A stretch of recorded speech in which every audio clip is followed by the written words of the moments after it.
본 이야기는 창작 드라마이며 구독과 좋아요, 댓글은 큰 힘이 됩니다. 현금 인출기 주제에 아직도 눈치 못 챘어요?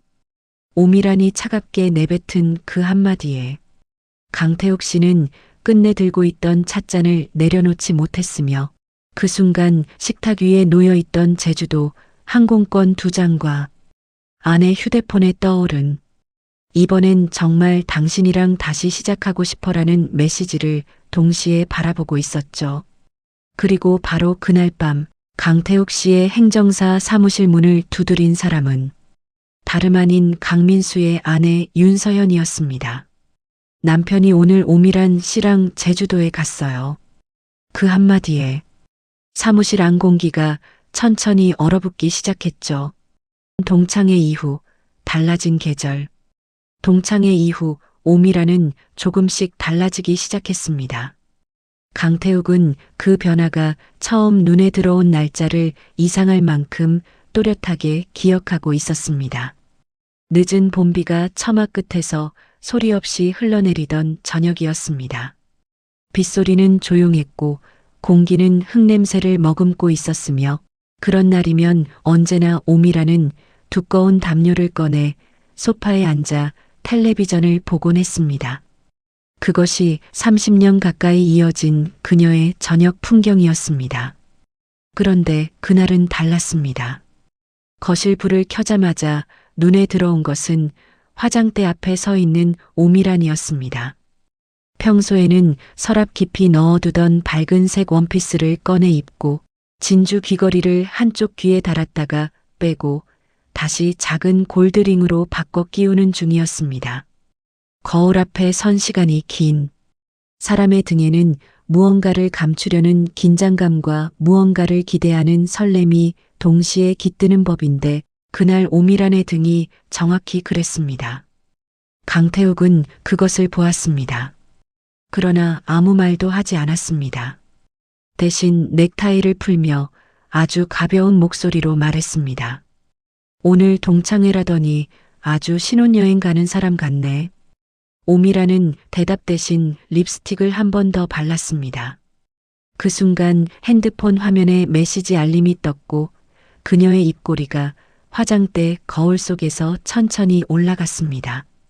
스스로 알아챘는지조차 모를 만큼 자연스러운 미소였습니다.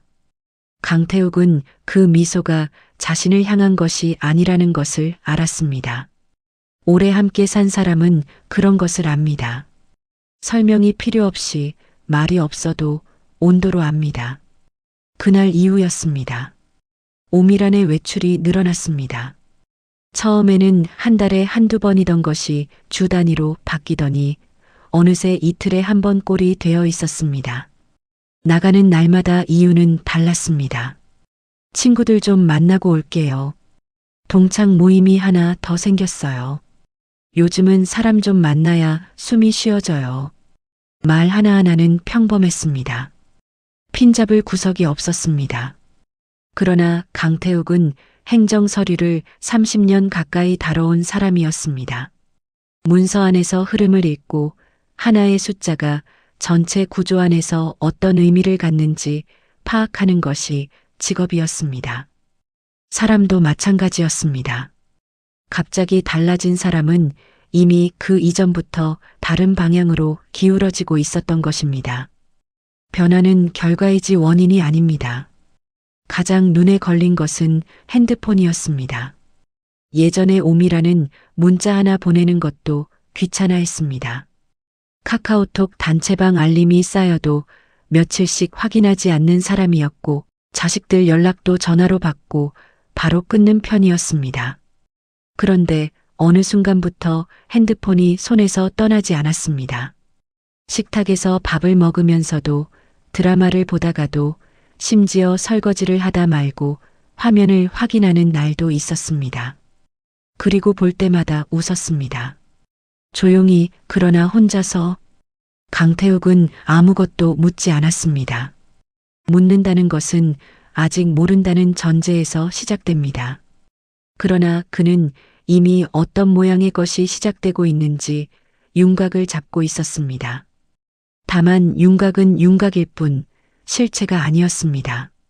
실체를 확인하지 않은 채 감정이 먼저 움직이는 것은 그가 평생 경계해온 방식이었습니다.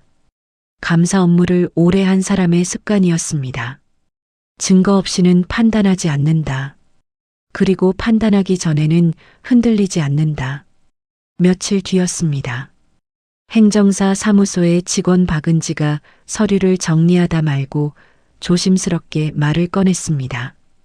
어떻게 시작할지 몰라 잠깐 뜸을 들이는 모습이 역력했습니다.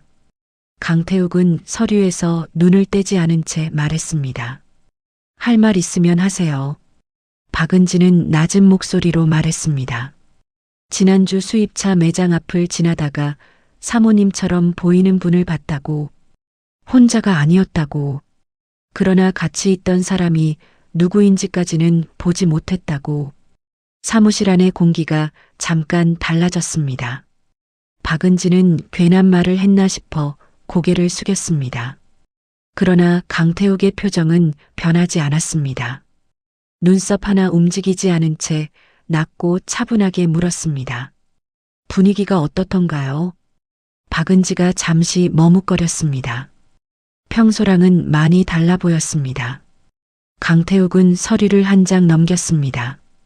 그것으로 대화는 끝이었습니다. 박은지는 아무것도 더 말하지 않았고 강태욱도 더 묻지 않았습니다.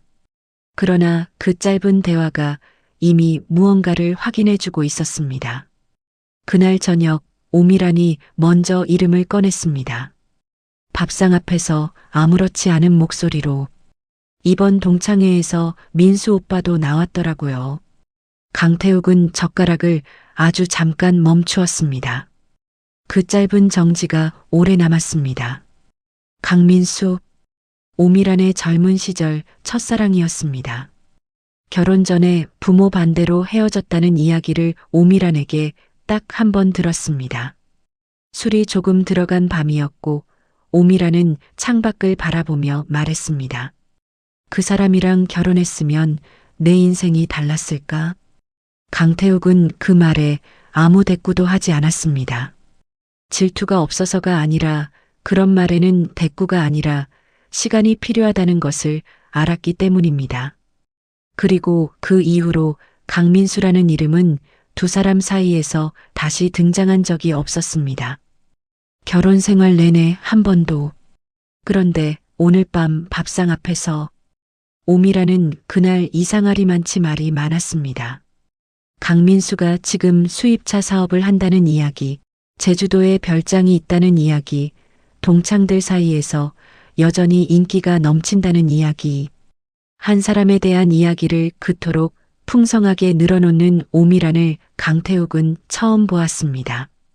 오래 닫아두었던 서랍을 다시 열어 안의 것들을 하나씩 꺼내 확인하는 사람처럼 보였습니다. 그 얼굴 위에서 무언가가 조용히 깨어나고 있었습니다. 강태욱은 조용히 물컵을 쥐었습니다. 말하지 않았습니다. 고개도 들지 않았습니다. 밥을 먹었습니다. 그것이 그날 저녁 그가 할 수 있는 전부였습니다. 오미란이 잠든 것은 11시가 넘어서였습니다. 강태욱은 불을 끄지 않고 거실로 나왔습니다. 소파에 앉아 창밖을 바라봤습니다. 이미 비는 그쳐 있었고 거리는 젖어 있었으며 가로등 아래 빗물이 고인 자리에서 빛이 흔들리고 있었습니다. 그는 그 흔들리는 빛을 오래 바라봤습니다. 30년이었습니다. 두 아이를 낳고 집을 2번 옮기고 함께 아픈 날도 있었으며 함께 웃은 날도 있었던 시간이었습니다.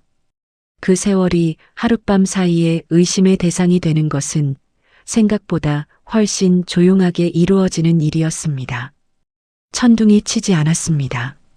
누가 소리를 지르지도 않았습니다. 그냥 밥상 앞에서 오미란이 한 남자의 이름을 꺼내는 것으로 충분했습니다. 새벽 1시가 가까워질 무렵 강태욱은 자리에서 일어났습니다. 침실로 들어가지 않았습니다. 서재 문을 열고 책상 앞에 앉았습니다. 컴퓨터를 켰다가 다시 껐습니다. 그냥 어두운 책상 앞에 앉아 있었습니다. 오래 그렇게 있다가 그는 처음으로 확신했습니다. 무언가가 시작되고 있었습니다. 그리고 그것이 시작된 이상 끝도 있을 것이었습니다. 그 끝이 어떤 형태일지는 아직 알 수 없었습니다. 그러나 강태욱은 한 가지만은 분명하게 알고 있었습니다. 끝이 어떤 모습이든 자신이 그것을 받아들일 준비를 해야 한다는 것을.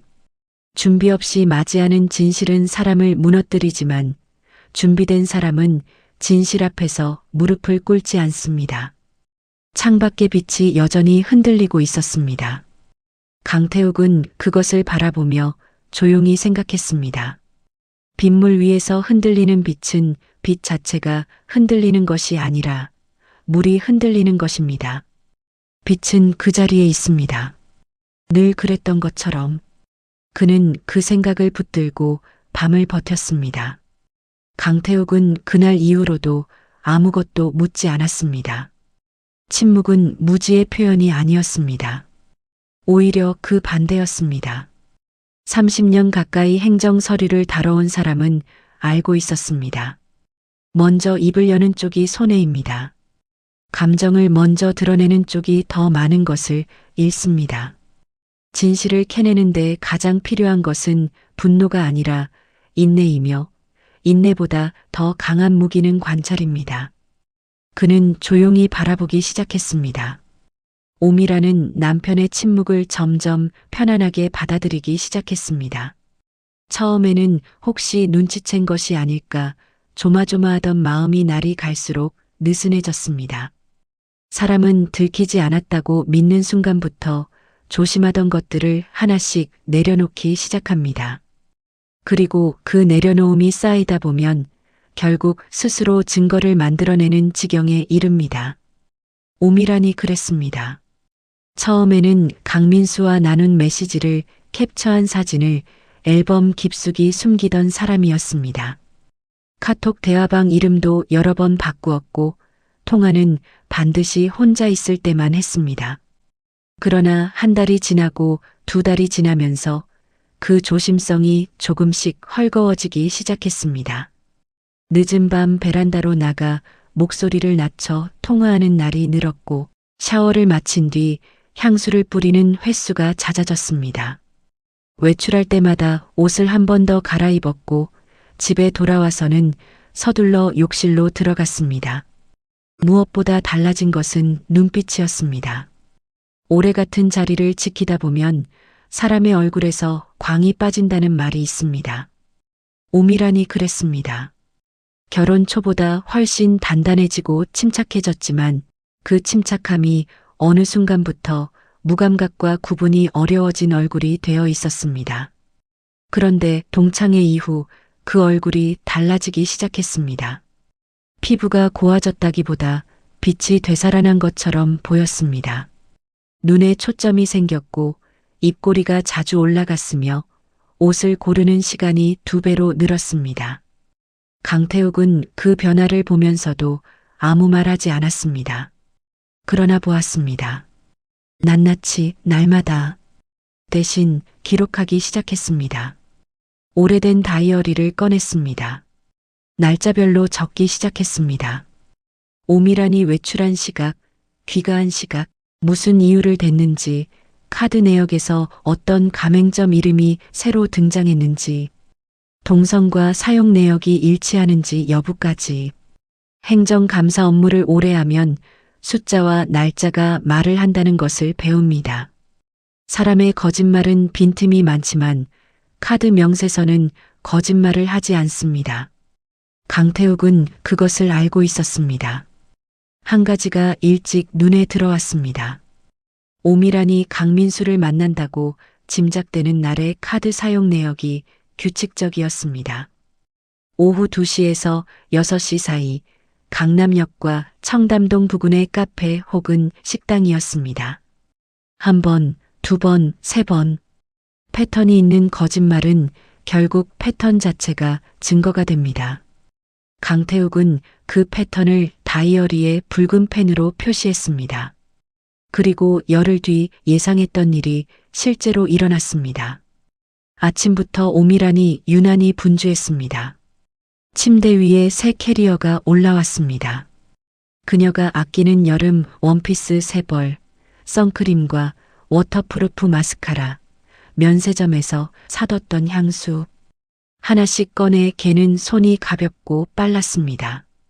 떠나는 것이 설레는 사람의 손놀림이었습니다.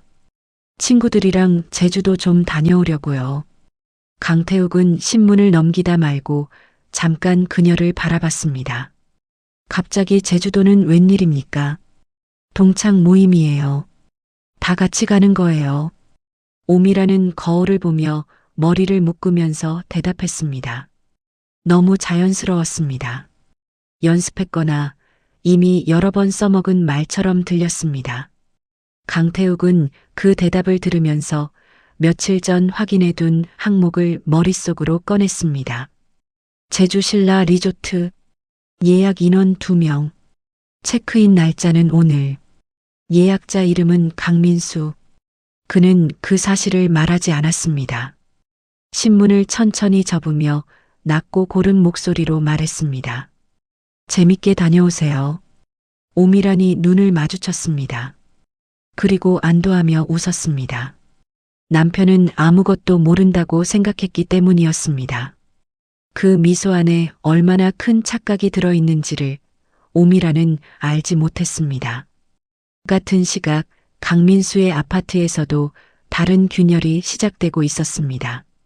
윤서연은 남편이 샤워하는 소리를 들으며 식탁 위에 놓인 핸드폰을 바라봤습니다.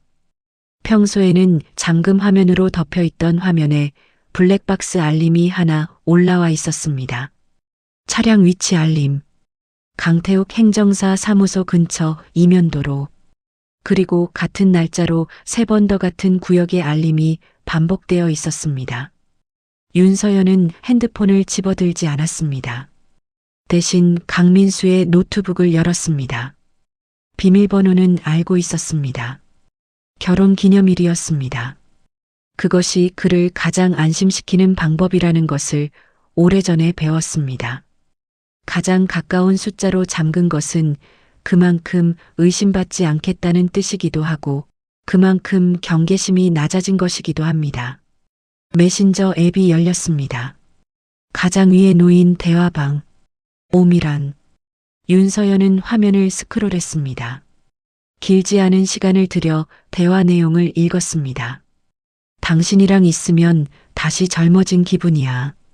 이번 제주도에서는 아무 생각 안 하고 싶어요. 2문장이었습니다. 그러나 2문장으로 충분했습니다. 다른 증거가 더 필요하지 않았습니다. 이 2줄 안에 모든 것이 있었습니다.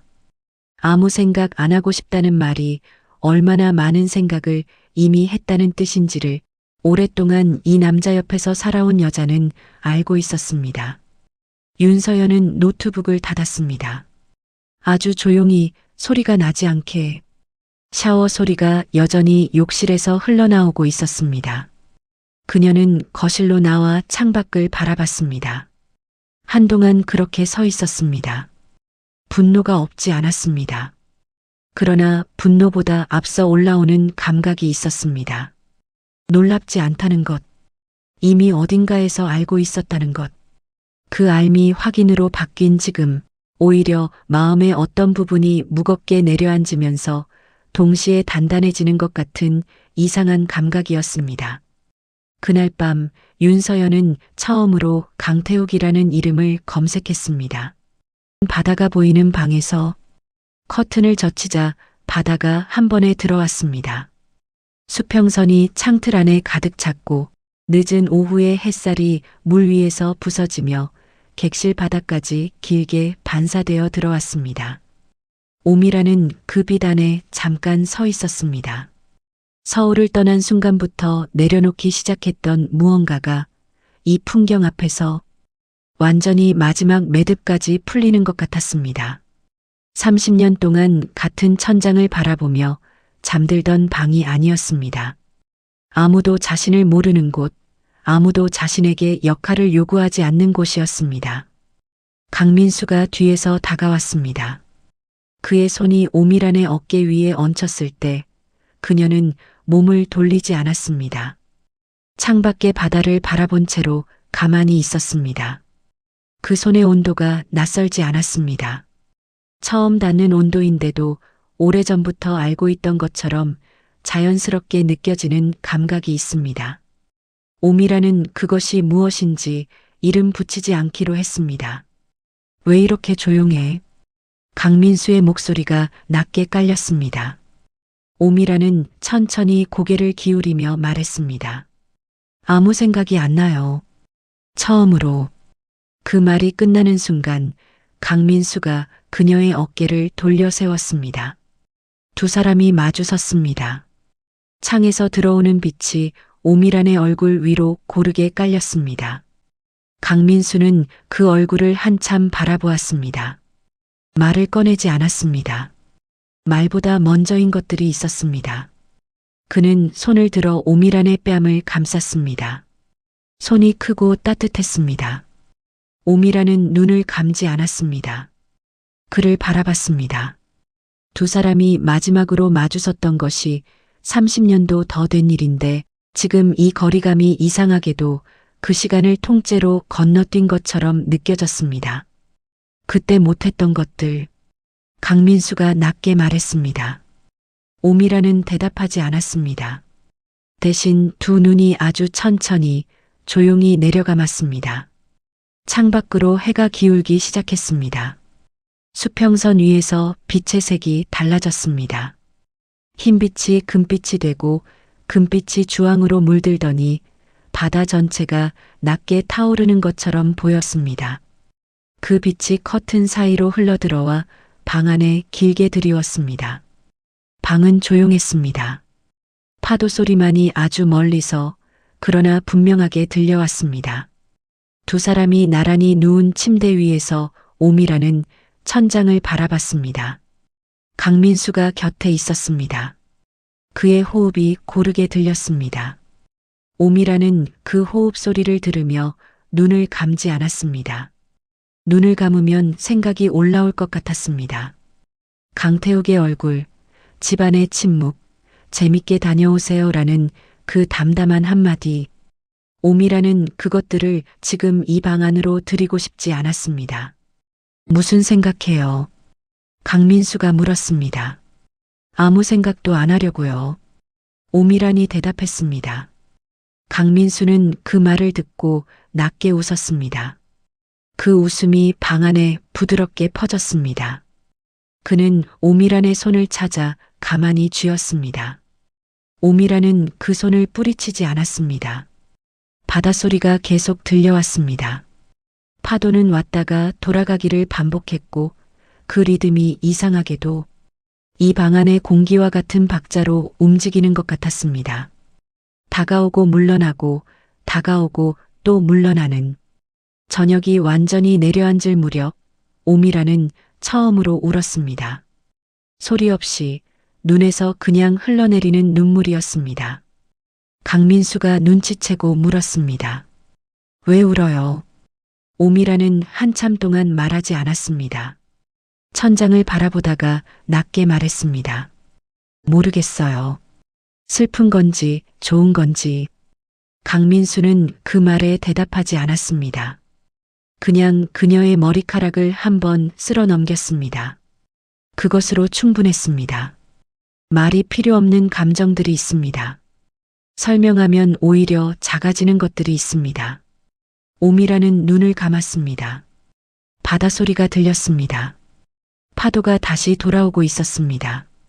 그러나 오미란이 모르고 있던 것이 하나 있었습니다.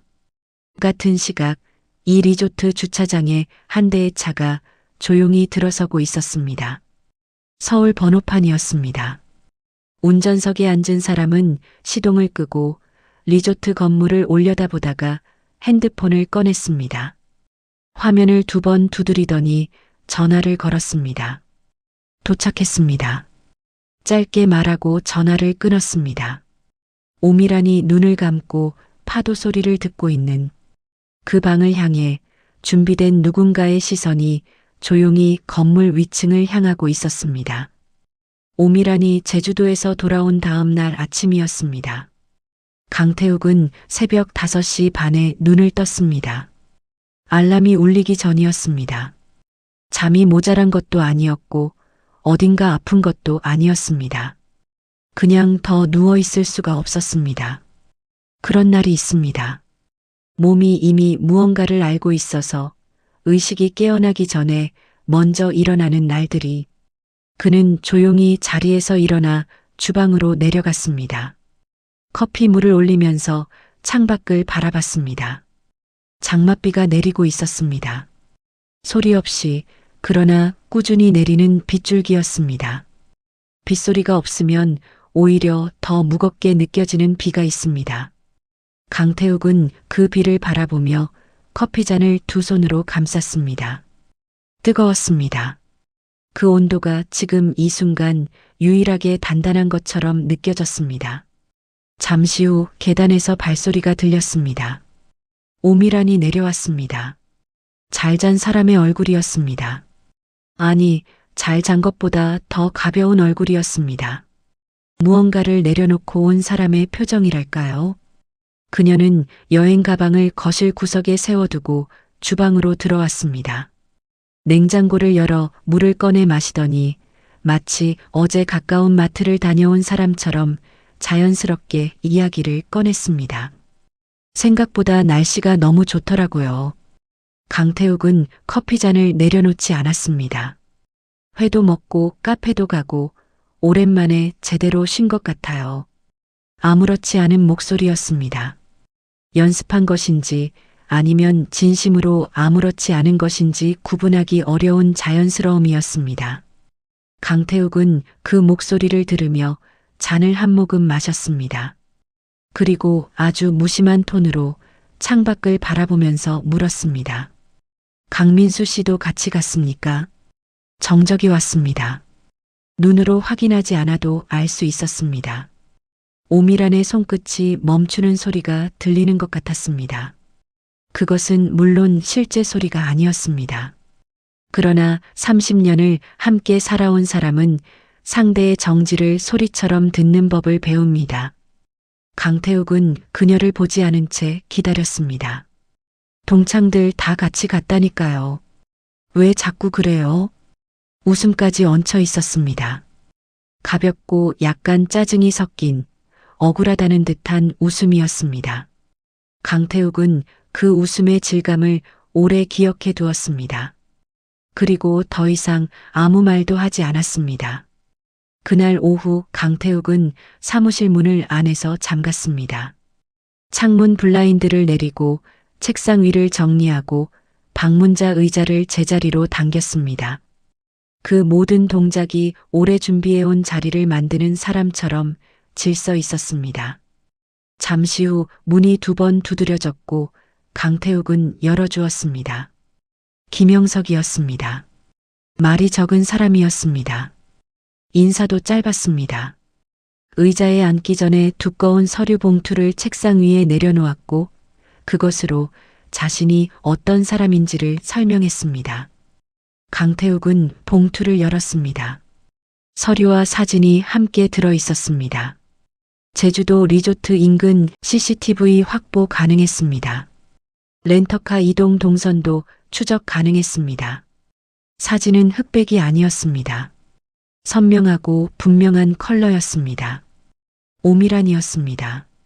그리고 강민수였습니다. 해변을 걷고 있었습니다. 두 사람 사이의 간격이 설명이 필요 없을 만큼 이야기하고 있었습니다. 강태욱은 사진을 오래 들여다보지 않았습니다. 감정으로 보는 것이 아니라 증거로 보는 것이었기 때문입니다. 날짜를 확인했습니다. 시각을 확인했습니다. 장소를 확인했습니다. 그것으로 충분했습니다. 계속 진행해 주십시오. 낮고 고른 목소리였습니다. 김영석은 고개를 끄덕이고 일어났습니다. 악수도 없었습니다. 그것이 오히려 서로에게 적절한 거리였습니다. 문이 닫히고 나서도 강태욱은 한동안 자리에 앉아 있었습니다. 사진이 든 봉투가 책상 위에 놓여 있었습니다. 그는 그것을 서랍 안에 넣었습니다. 자물쇠가 달린 서랍이었습니다. 번호를 돌렸습니다. 딸깍하는 소리가 났습니다. 그 소리가 이상하게 크게 들렸습니다. 같은 날 저녁 윤서연은 남편의 금융 내역을 펼쳐놓고 있었습니다. 평소에는 들여다볼 이유도 없었던 통장이었습니다. 그러나 지난 2달을 추적하기 시작하자 숫자들이 낯선 언어로 이야기를 하기 시작했습니다. 고급 레스토랑 결제 내역, 백화점 여성 의류 매장 결제, 항공권 2장, 리조트 숙박비, 그리고 그 사이사이에 끼어 있는 현금 서비스 기록들. 1번, 2번, 3번. 금액은 점점 커졌습니다. 강민수는 돈이 많다는 인상을 주는 사람이었습니다. 수입차를 탔고 식사는 언제나 좋은 곳을 골랐으며 명품 시계를 차고 다녔습니다. 그러나 윤서연은 오래전부터 그 겉모습 안의 구조가 무너지고 있다는 것을 감지하고 있었습니다. 사업 파트너에게 걸려오는 독촉 전화를 본인이 없는 척 넘기던 날들, 카드 명세서가 오면 먼저 가져가 혼자 뜯어보던 습관들, 예금 통장의 잔액이 화면에 뜰 때마다 재빨리 핸드폰을 덮던 순간들. 강민수는 지금 카드로 카드를 막고 있었습니다. 그리고 그 구멍을 메울 출구가 필요한 사람이었습니다. 윤서연은 통장을 덮으며 아주 조용히 생각했습니다. 오미라는 자신이 사랑받는다고 믿고 있을 것이었습니다. 30년 결혼 생활에서 놓쳤던 설렘을 되찾았다고 느끼고 있을 것이었습니다. 그 감정이 진짜가 아니라고는 할 수 없었습니다. 그러나 그 감정을 향해 걸어가고 있는 남자가 그 감정을 어디에 쓰고 싶어 하는지는 윤서연이 가장 잘 알고 있었습니다. 며칠 뒤 윤서연이 강태욱의 사무실을 다시 찾아왔습니다. 빗소리가 창문을 두드리고 있었습니다. 사무실 안에는 묵은 종이 냄새와 식어가는 커피 향이 낮게 깔려 있었습니다. 윤서연은 창밖을 한참 바라보다가 입을 열었습니다. 강민수, 지금 돈이 많이 급합니다. 강태욱이 조용히 시선을 들었습니다. 사업 무너진 지 오래됩니다. 지금은 카드 돌려막기로 버티고 있어요. 윤서연은 가방에서 서류 한 묶음을 꺼내 책상 위에 올려놓았습니다. 금융거래 내역서였습니다. 강태욱은 페이지를 넘기기 시작했습니다. 숫자들이 이야기를 했습니다. 제주도 리조트 결제, 고급 백화점 결제, 그리고 그 결제 수단 중 일부가 오미란의 카드로 처리된 기록이 눈에 들어왔습니다. 강태욱은 그 항목 위에 손가락을 잠깐 얹었습니다. 그리고 아무 감정 없는 목소리로 물었습니다. 오미란 씨가 얼마나 알고 있는 것 같습니까? 윤서연이 씁쓸하게 웃었습니다. 아무것도 모를 거예요. 아직은 사랑이라고 믿고 있으니까. 그 말이 방 안에 내려앉았습니다. 강태욱은 서류를 가지런히 정리해 봉투에 넣었습니다. 천천히 정확하게. 흔들리는 손이 아니었습니다. 그는 처음으로 이것이 단순한 외도가 아니라는 것을 확신했습니다. 한쪽은 감정에 취해 있었고 다른 한쪽은 그 감정의 온도를 재면서 빠져나갈 구멍을 계산하고 있었습니다. 그리고 그 계산의 끝에 놓인 것은 돈이었습니다. 감사합니다. 강태욱이 말했습니다. 짧고 건조했지만 그 안에 많은 것이 담겨 있었습니다. 그날 밤 10시 강태욱은 이수진 변호사 사무실의 긴 소파에 앉아 있었습니다. 이수진은 서류를 읽는 동안 아무 말도 하지 않았습니다. 2번 읽었습니다. 그리고 안경을 벗으며 말했습니다. 지금부터는 화내시면 안 됩니다. 강태욱은 그녀를 바라봤습니다. 상대가 가장 방심할 때까지 기다리세요. 지금 움직이면 증거가 흩어집니다. 잠시 멈추었다가 이어 말했습니다. 기록하십시오. 사람은 감정을 숨겨도 돈 흐름은 숨기지 못합니다. 돈이 움직인 곳에 반드시 진실이 있습니다. 강태욱은 고개를 끄덕이지 않았습니다. 말하지도 않았습니다. 그냥 그 말을 조용히 오래 들었습니다. 변호사의 목소리가 끝난 자리에서 그는 비로소 어떤 전환이 일어나고 있다는 것을 느꼈습니다. 배신당한 남편은 분노합니다. 감정으로 움직입니다. 그러나 지금 강태욱의 안에서 분노는 식어가고 있었습니다. 대신 그 자리에 훨씬 단단하고 차가운 어떤 것이 천천히 들어서고 있었습니다. 준비하는 사람의 눈빛이었습니다. 사무실을 나오면서 빗속을 걸었습니다. 우산을 펼치지 않았습니다. 빗물이 어깨를 적시는데도 걸음을 서두르지 않았습니다. 가로등 아래 고인 빗물 위로 파문이 번지고 있었습니다. 강태욱은 그 파문을 내려다보며 잠깐 멈추었습니다. 파문은 항상 중심에서 시작됩니다. 그리고 중심을 건드린 것은 항상 외부에서 먼저 옵니다. 그러나 파문이 어디까지 퍼져나가는지는 물의 깊이가 결정합니다. 강태욱은 다시 걸었습니다. 그 순간부터였습니다.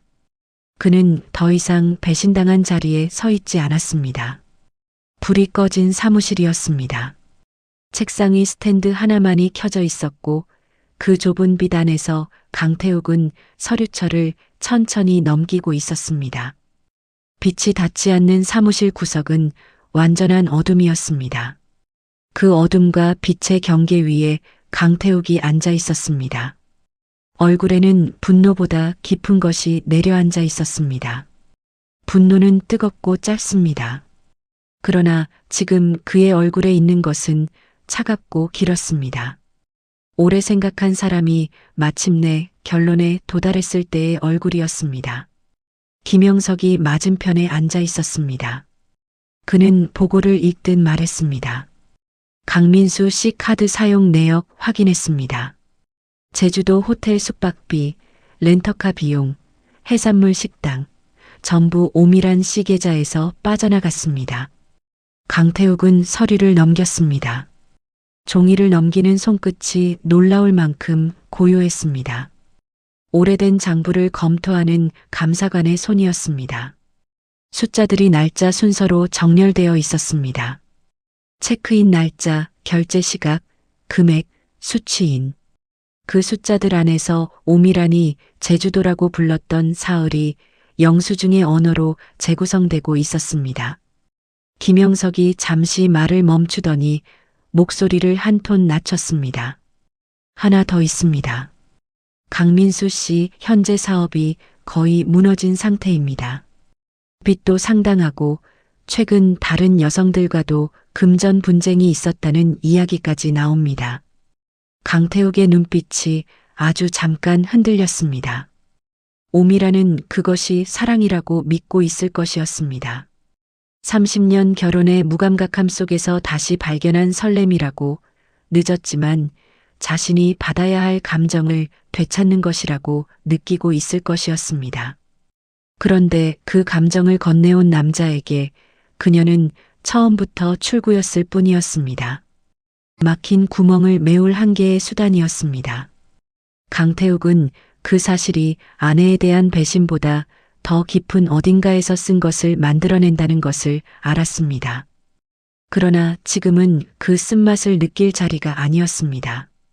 그는 감정을 드러내지 않았습니다. 계속해 주십시오. 다음 날 오후 이수진 변호사의 사무실이었습니다. 늦겨울의 바람이 창문 바깥을 지나가고 있었습니다. 이수진은 서류를 강태욱 앞으로 천천히 밀었습니다. 그녀는 감정적인 말을 쓰지 않는 사람이었습니다.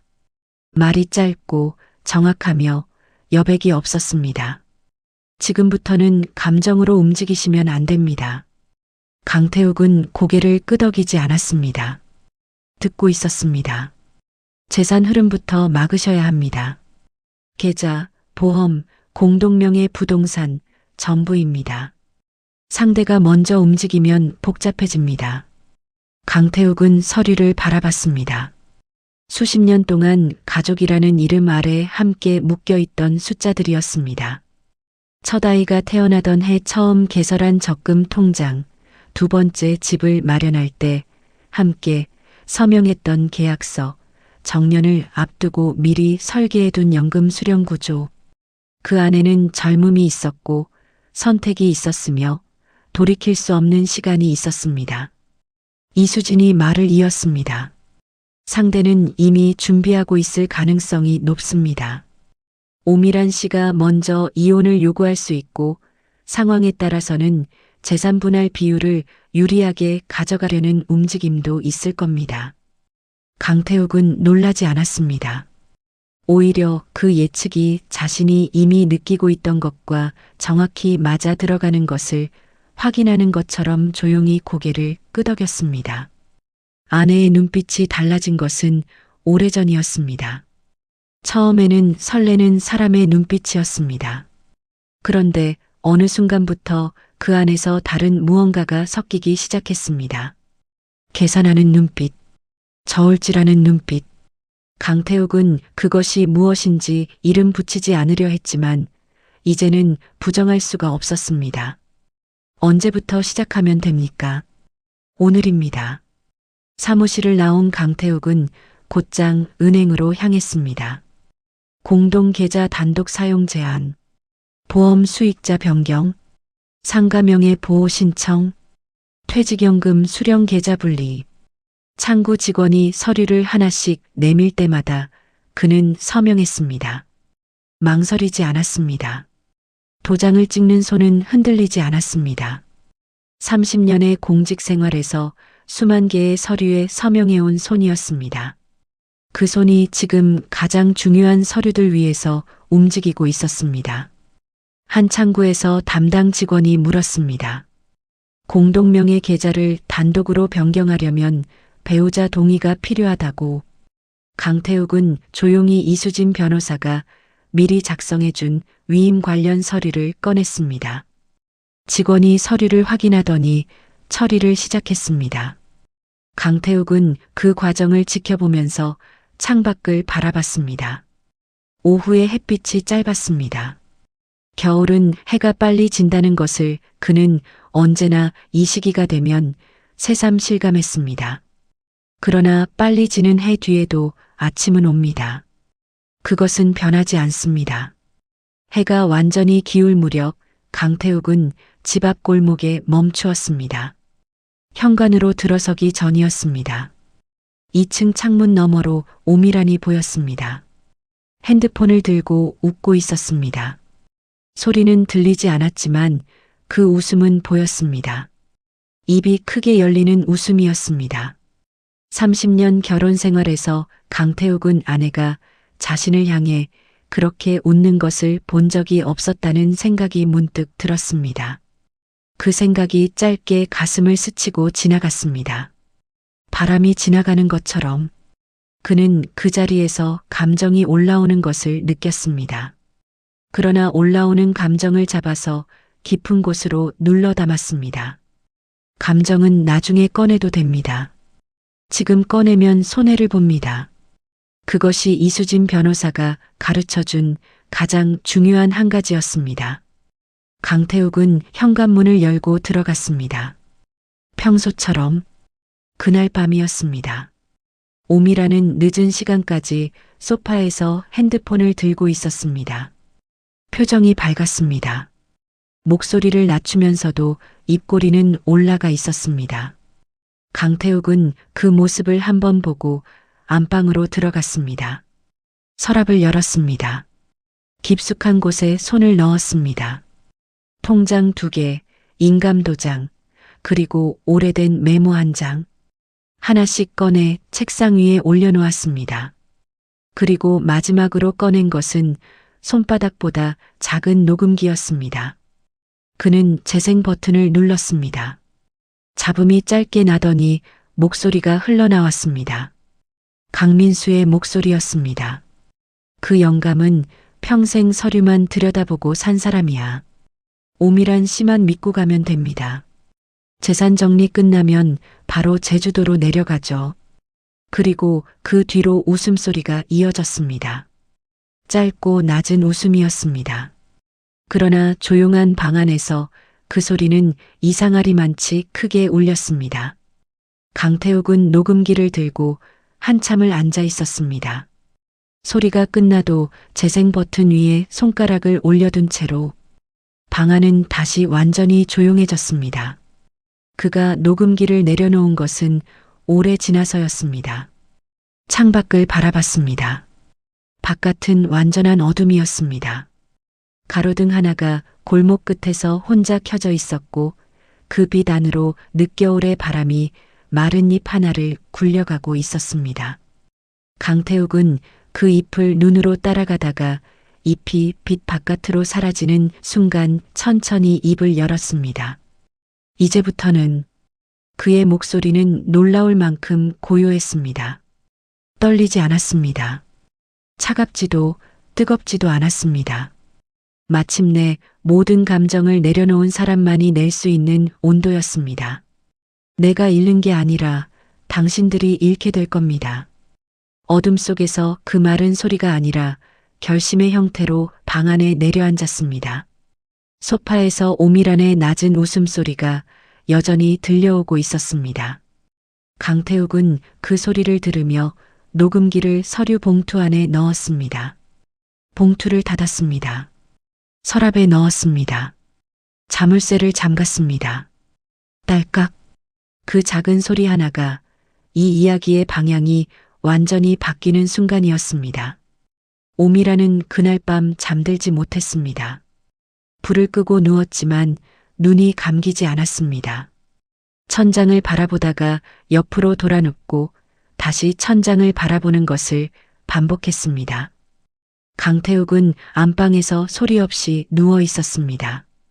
숨소리조차 들리지 않았습니다. 그 고요함이 오히려 더 무거웠습니다. 소리를 지르거나 따지는 남편이었다면 오히려 견디기 쉬웠을 것입니다. 감정은 부딪히는 상대가 있을 때 방향을 찾습니다. 그러나 벽처럼 조용한 사람 앞에서 감정은 갈 곳을 잃고 안으로만 쌓입니다. 오미라는 자리에서 일어났습니다. 식탁으로 나왔습니다. 강태욱이 어제 저녁 탁자 위에 올려두고 아무 말 없이 안방으로 들어간 서류들이었습니다. 그녀는 몇 번이고 같은 페이지를 들여다봤습니다. 제주도 호텔 결제 내역, 렌터카 사용 기록, 계좌 송금 내역, 그리고 강민수와 나눈 메시지 일부. 각각의 항목 아래 날짜와 시각이 정확하게 적혀 있었습니다. 누군가 오래전부터 차곡차곡 모아온 것들이었습니다. 그 꼼꼼함이 두려웠습니다. 소리를 지르는 사람은 예측이 됩니다. 그러나 이렇게 조용하게 모든 것을 정리해온 사람은 예측이 되지 않습니다. 강태욱이 지금까지 얼마나 알고 있었는지, 언제부터 알고 있었는지, 그리고 앞으로 무엇을 준비하고 있는지, 오미라는 그 어느 것도 알 수 없었습니다. 그 모름이 한밤중에 가장 차갑게 느껴지는 것이었습니다. 새벽 2시가 넘었습니다. 오미라는 핸드폰을 들었습니다. 비가 조금씩 흩날리고 있었습니다. 강민수는 골목 끝 편의점 앞에 서서 담배를 피우고 있었습니다. 검은 모자를 눌러쓰고 양손을 코트 주머니에 넣은 채 초조하게 발을 구르고 있었습니다. 오미란이 가까이 다가가자 그는 담배 연기를 내뱉으며 말했습니다. 왜 이렇게 늦었어? 다정함이 없는 목소리였습니다. 예전에 귓가를 간지리던 낮고 부드러운 톤이 아니었습니다. 용건이 있는 사람이 용건에 앞서 불만을 꺼내는 것처럼 건조하고 거친 목소리였습니다. 오미라는 잠깐 멈칫했지만 이내 말을 꺼냈습니다. 강태욱이 서류를 두고 갔다는 것, 재산 가압류 절차를 밟고 있다는 것, 계좌 정리가 이미 시작된 것 같다는 것. 말이 빨라졌습니다. 불안이 말의 속도를 높이고 있었습니다. 강민수의 얼굴이 굳었습니다. 가압류? 그는 담배를 손가락 사이에 낀 채 핸드폰을 꺼내 전화를 걸었습니다. 오미란을 보지 않은 채 낮은 목소리로 이야기를 주고받았습니다. 말은 빠르고 짧았습니다. 숫자가 오갔고 날짜가 오갔습니다. 통화가 끝났습니다. 그가 욕설을 낮게 내뱉었습니다. 담배 연기가 빗속으로 흩어졌습니다. 이거 완전히 꼬였네. 오미란이 그의 팔을 잡으려 했습니다. 민수 씨, 우리 괜찮은 거 맞죠? 강민수는 그 말이 들리지 않는 사람처럼 계속 핸드폰 화면을 들여다보고 있었습니다. 오미란은 그 모습을 바라봤습니다. 이상했습니다. 제주도에서 그녀의 손을 잡고 바다를 바라보던 남자와 지금 이 골목에서 혼자 계산기를 두드리고 있는 남자가 같은 사람이라는 것이 이상하게 느껴졌습니다. 같은 얼굴인데 전혀 다른 사람처럼 보이는 순간이 있습니다. 오미라는 그 순간과 마주하고 있었습니다. 당신 남편이 생각보다 훨씬 독해. 강민수가 중얼거리듯 말했습니다. 보통 이 나이 남자들은 감정부터 터지는데 저 사람은 반대로 움직이잖아. 오미라는 아무 말도 하지 못했습니다. 강태욱의 마지막 눈빛이 자꾸 떠올랐습니다. 어제 저녁 서류를 탁자에 올려두고 안방으로 들어가던 그 뒷모습. 소리도 없고 감정도 없는, 그러나 모든 것을 알고 있는 사람의 걸음이었습니다. 당분간 숨어 있어야겠어. 강민수가 담배를 바닥에 던지며 말했습니다. 무슨 말이에요? 괜히 움직였다가 나까지 엮이면 골치 아파지니까. 오미란의 얼굴이 굳었습니다. 심장 어딘가에서 아주 작은 소리가 났습니다. 유리가 금이 가는 소리 같은 것이었습니다. 나까지요? 강민수는 귀찮다는 듯 고개를 돌렸습니다. 오미란을 보지 않았습니다. 그 시선의 방향이 그 어떤 말보다 먼저 모든 것을 설명하고 있었습니다. 오미란은 그의 앞에 다시 섰습니다. 민수 씨, 설마 나 혼자 두고 빠지려는 거예요? 빗방울이 그녀의 머리카락 위로 내려앉고 있었습니다. 강민수는 새 담배를 꺼내 불을 붙이더니 한동안 말이 없었습니다. 그 침묵이 길어질수록 오미란의 가슴이 더 세게 조여들었습니다. 그리고 마침내 그가 입을 열었습니다. 상황 봐야지. 세 글자였습니다. 그러나 그 세 글자가 지금까지 두 사람 사이에 있었던 모든 것을 단번에 뒤집었습니다. 동창회에서 다시 만났을 때의 반가움, 제주도 바다를 바라보던 저녁, 귓가에 속삭이던 다정한 말들. 그 모든 것이 이 세 글자 앞에서 갑자기 다른 것으로 변해버렸습니다. 처음부터 다른 것이었는데 자신만 몰랐던 것으로. 오미란이 그의 팔을 붙잡았습니다. 목소리가 떨렸습니다. 당신 나 사랑한다고 했잖아요. 강민수가 그 손을 거칠게 떼어냈습니다. 뿌리치는 것도 아니고 잡아떼는 것도 아닌 그냥 성가신 것을 걷어내는 것 같은 동작이었습니다. 그리고 차갑게 웃었습니다. 그 나이에 아직도 그런 걸 믿었어? 세상이 기울어지는 것 같았습니다. 오미라는 그 자리에서 움직이지 못했습니다. 빗물이 얼굴 위로 흘러내렸습니다. 비인지 눈물인지 구분이 되지 않는 순간이었습니다. 강민수는 담배 연기를 길게 내뱉으며 말을 이었습니다. 솔직히 말할까? 오미라는 아무 말도 하지 못했습니다. 처음부터 당신 돈 보고 접근한 거야. 그 말이 내려앉는 데는 시간이 걸렸습니다. 귀로는 들었지만 온몸이 받아들이는 데는 몇 초가 더 필요했습니다.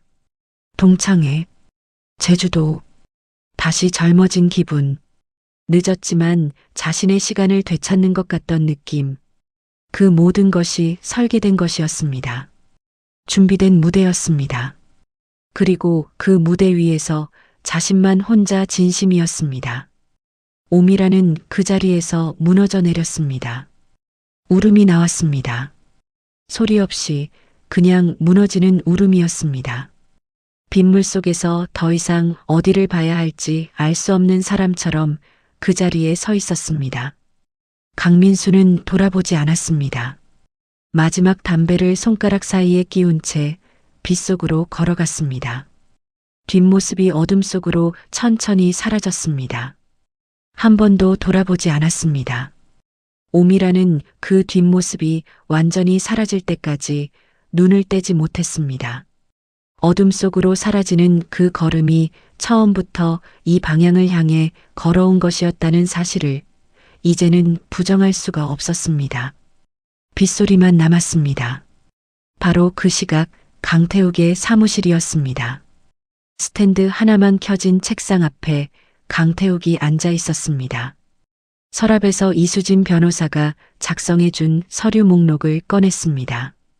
펜을 들었습니다. 첫 번째 항목에 체크 표시를 했습니다. 두 번째, 세 번째, 창밖의 새벽이 고요했습니다. 빗소리가 창문을 두드리고 있었습니다. 강태욱은 창밖을 한번 바라봤습니다. 어딘가 빗속에 오미란이 서 있을 것이라는 생각이 스쳐 지나갔습니다. 그리고 그 생각을 붙들지 않았습니다. 지금 그에게 필요한 것은 감정이 아니라 순서였습니다. 그것을 이수진 변호사가 가르쳐 주기 전에 그는 이미 30년 공직 생활에서 배웠습니다. 감정이 앞서면 판단이 흐려지고 판단이 흐려지면 순서가 무너집니다. 그는 다시 펜을 들었습니다. 이제 시작입니다. 낮고 고른 목소리였습니다.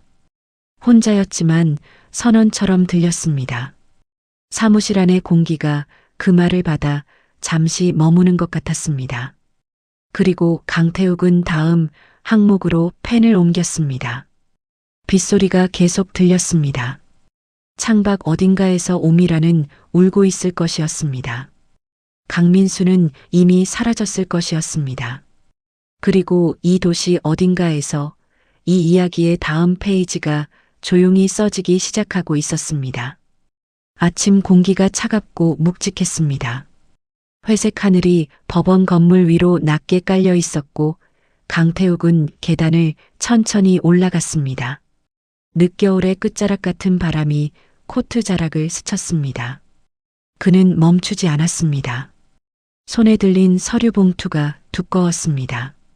오미란과 강민수의 관계를 날짜별로 정리한 기록, 계좌 흐름 자료, 녹취 파일 정리본, 재산 가압류 신청서, 이혼 소송 서류. 그 안에 담긴 것들은 지난 몇 달 동안 강태욱이 분노 대신 선택한 것들이었습니다. 감정이 아니라 증거, 눈물이 아니라 기록, 소리 대신 순서. 계단 끝에서 법원 문이 열렸습니다. 오미라는 복도 끝 의자에 앉아 있었습니다. 며칠 사이에 급격히 달라진 얼굴이었습니다. 충혈된 눈, 거칠어진 피부, 입술 끝에 건조한 갈라짐. 예전에 항상 단정하던 머리카락이 제대로 정리되지 않은 채였고 손가락 끝을 반복적으로 뜯고 있었습니다. 그 손끝이 오미란이 지금 어떤 상태인지를 말하고 있었습니다. 강민수와의 연락은 이미 끊겨 있었습니다. 그날 빗속 골목에서 뒤돌아보지 않고 걸어 사라진 이후 그는 번호를 바꾸고 모든 연결을 끊었습니다. 남겨진 것은 오미란의 이름으로 날아드는 채권자들의 연락과 경찰서에서 온 조사 통보 한 장이었습니다. 윤서연이 강민수의 금융사기와 재산 은닉 자료를 수사기관에 넘긴 결과였습니다. 불륜관계에서 공범처럼 엮인 오미란 역시 그 조사에서 자유롭지 않았습니다. 달콤했던 것들이 사라진 자리에 남은 것들이 이제 하나씩 그녀 앞으로 날아오고 있었습니다. 오미란은 먼 복도 끝에서 걸어오는 강태욱을 발견하자 천천히 자리에서 일어났습니다. 무릎이 떨렸습니다. 그에게 걸어가면서도 무슨 말부터 꺼내야 할지 알 수 없었습니다. 수없이 연습했던 말들이 그 앞에 서는 순간 모두 사라지고 없었습니다. 태욱 씨, 강태욱은 걸음을 멈추지 않았습니다. 그녀를 지나쳐 가듯 잠깐 눈이 마주쳤습니다.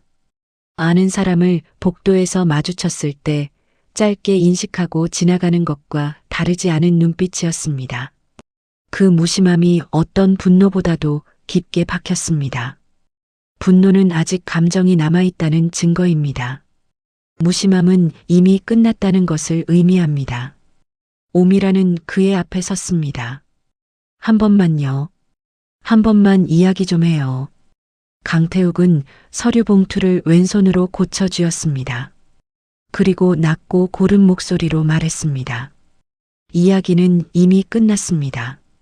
5글자였습니다. 설명도 비난도 감정도 없었습니다. 그냥 사실이었습니다.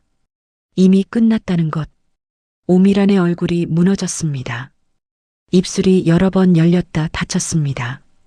눈물이 나오기 전에 눈가가 먼저 붉어졌습니다. 그리고 그녀는 무릎을 꿇었습니다. 복도를 지나던 사람들의 시선이 그쪽으로 쏠렸습니다. 법원 직원 한 명이 걸음을 멈추었습니다. 그러나 오미라는 그 어떤 시선도 느끼지 못하는 사람처럼 강태욱의 발 앞에 엎드리듯 무릎을 꺾고 있었습니다. 차가운 복도 바닥이었습니다. 잘못했어요. 울음이 목을 막고 있었습니다. 내가 잠깐 미쳤었어요. 제발 한 번만 용서해줘요. 강태욱은 내려다봤습니다. 수십 년을 함께 살아온 여자가 법원 복도 바닥에 무릎을 꿇고 있었습니다. 젊은 시절 함께 첫 집을 구하던 날, 아이가 처음 걸음마를 뗀 날, 이른 봄 공원을 나란히 걷던 날들이 스쳐 지나갔습니다. 기억은 공평하지 않습니다. 상처받은 사람에게도 좋았던 기억은 남습니다.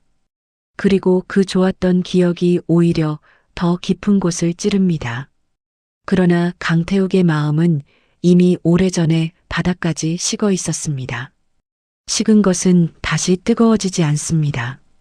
불씨가 꺼진 자리에는 재만 남습니다. 오미란이 그의 바짓가랑이를 붙잡았습니다. 나갈 데 없어요. 당신 없으면 나 아무것도 아니야. 강태욱은 천천히 그 손을 떼어냈습니다. 거칠지 않게, 그러나 분명하게. 그리고 말했습니다. 당신은 이미 오래전부터 내 곁에 없었습니다. 오미란의 울음이 잠깐 멈추었습니다. 숨을 고르는 것처럼 아니면 그 말의 의미를 받아들이는 것처럼. 다만 내가 몰랐을 뿐이지. 그 한 문장이 지금까지 나온 어떤 말보다도 조용하고 깊게 복도를 채웠습니다. 비난이 아니었습니다. 설명이었습니다. 당신이 나쁜 사람이라는 말이 아니라 이미 끝난 것을 자신이 늦게 알았다는 말이었습니다. 그 차이가 오히려 더 돌이킬 수 없는 것을 만들었습니다. 오미라는 완전히 무너졌습니다. 법원 직원이 강태욱의 이름을 불렀습니다. 그는 몸을 돌렸습니다. 오미란이 뒤에서 손을 뻗었습니다. 그러나 그의 걸음은 멈추지 않았습니다. 법정 문 앞에 이르러 손잡이에 손을 얹은 순간 그는 잠깐 멈추었습니다. 돌아보지 않은 채 말했습니다. 분리수거는 끝났고 문은 이미 닫혔습니다. 문이 열렸습니다. 그가 안으로 들어갔습니다. 문이 닫혔습니다. 복도에 오미란만 남겨졌습니다. 바닥에 무릎을 꿇은 채 차가운 복도 위에서 혼자. 몇 달이 지났습니다. 오미란은 경기도 외곽의 작은 식당에서 일하고 있었습니다. 아침 7시에 출근해 밤 9시에 퇴근하는 일이었습니다. 설거지와 홀 청소가 주된 일이었습니다. 한때 백화점 라운지에서 커피를 마시고 명품 매장에서 시간을 보내던 그녀였습니다. 지금은 고무장갑을 끼고 뜨거운 물에 손을 담그고 있었습니다. 손끝이 거칠게 갈라졌습니다. 허리가 굽기 시작했습니다. 저녁에 혼자 돌아가는 원룸방에는 아무도 없었습니다. 강민수는 사기 혐의로 수사를 받으면서 자취를 감췄습니다. 아이들은 처음 한동안은 연락을 했지만 시간이 지날수록 뜸해졌습니다. 그것이 오미란이 선택한 것들의 끝이었습니다. 같은 무렵 제주도의 한 바닷가 마을이었습니다. 강태욱은 이른 아침 파도 소리에 눈을 떴습니다. 알람이 없어도 깨는 몸이 되었습니다. 창문을 열면 바다가 보이는 작은 집이었습니다. 서울에서 가져온 것은 오래된 책 몇 권과 커피 도구, 그리고 아이들이 어릴 때 찍은 사진 한 장뿐이었습니다. 아침이면 해안을 따라 걸었습니다. 신발 밑으로 모래가 밀렸습니다. 파도가 밀려왔다가 물러나기를 반복했습니다. 그 리듬이 이상하게 안정적이었습니다. 서울에서 보내온 30년 동안 그는 언제나 누군가를 위한 역할이었습니다. 남편이었고 아버지였으며 행정사였습니다. 그 역할들이 하나씩 거쳐나간 자리에 지금 이 아침이 있었습니다. 낮에는 오래 사두고 읽지 못했던 책들을 펼쳤습니다. 커피를 마셨습니다. 가끔은 아무것도 하지 않고 바다를 바라봤습니다. 그것으로 하루가 찼습니다. 노을이 내려앉을 무렵 강태욱은 바닷가 벤치에 앉았습니다. 수평선 위로 붉은 빛이 번지고 있었습니다. 주황이 되었다가 붉어지고 다시 보랏빛으로 물들었습니다. 파도 소리가 낮고 고르게 들렸습니다. 강태욱은 그 소리를 들으며 오래 앉아 있었습니다. 그리고 아주 천천히 혼잣말처럼 말했습니다. 이제야 내 인생이 시작되는군요. 바람이 지나갔습니다. 파도가 밀려왔습니다. 그리고 물러갔습니다. 다시 밀려왔습니다. 그 반복이 조용한 위로처럼 느껴지는 저녁이었습니다. 오래 가슴 안에 눌려있던 무언가가 파도와 함께 조금씩 멀어져 가고 있었습니다. 하늘에서 첫 번째 별이 떴습니다. 강태욱은 그 별을 바라보았습니다. 오래, 아주 오래